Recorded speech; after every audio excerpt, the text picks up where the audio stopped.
Hey guys, welcome back to my channel dito sa Tito Manny.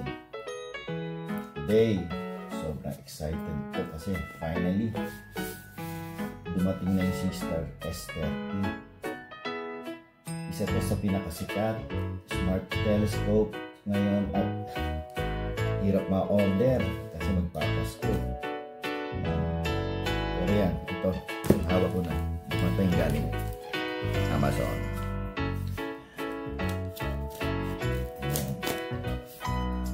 Dito, kung mahilig ka sa astronomy night at mga sky photography o curious ka lang, para bang nakuhanan yung larawan ng buwan, stars, planet, nebula, gamit to. So guys, stay tuned stay tuned dahil unbox natin ito ngayon.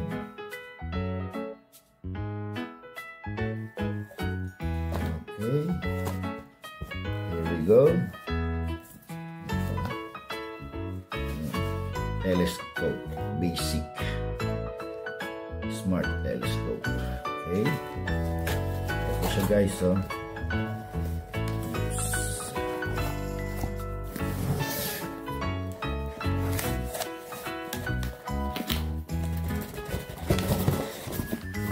ito siya guys.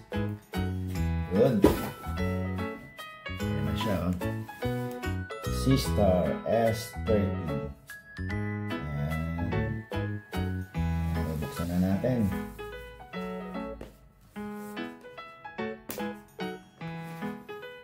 Ayan.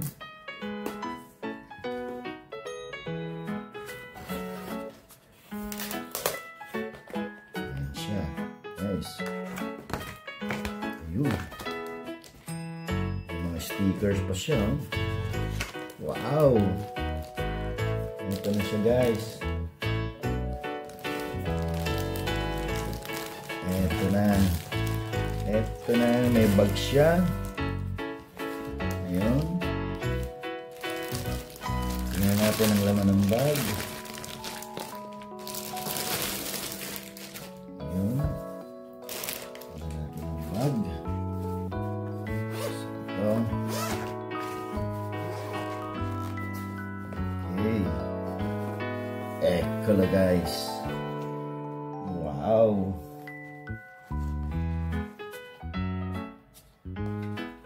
Tingnan natin ito ha.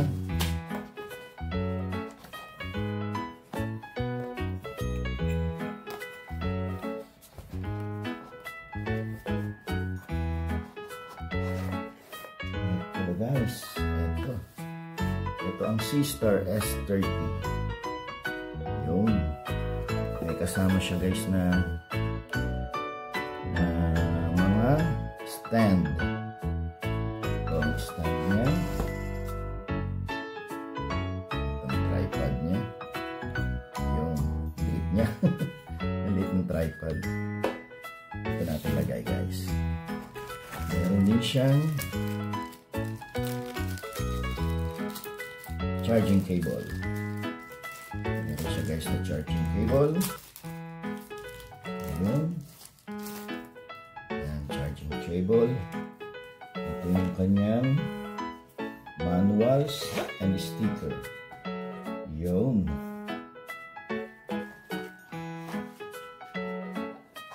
So guys, ayun yung sun, ay nakikita nyo guys, nakadikit yung yung sa filter niya. Kita nyo guys, ayun yung filter niya sa araw yan.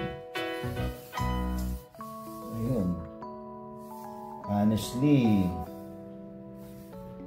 excited akong itest to sa mga actual night sky. Totoo yung sinasabi ng ibang reviewer. Kaya nitong kinuha ko, kaya nung kumukuha ng picture ng moon, planet, star, nebula automatically, ito nakakakuha siya. Automatic yan guys. Ito ang mga pang beginner na pang capture telescope. Ganda guys. Solid siya. Hindi cheap. Parang premium gadgets. Hindi siya mabigat. Perfect for travel. Backyard and setup guys. Almost mahigit 1 kilo lang siya.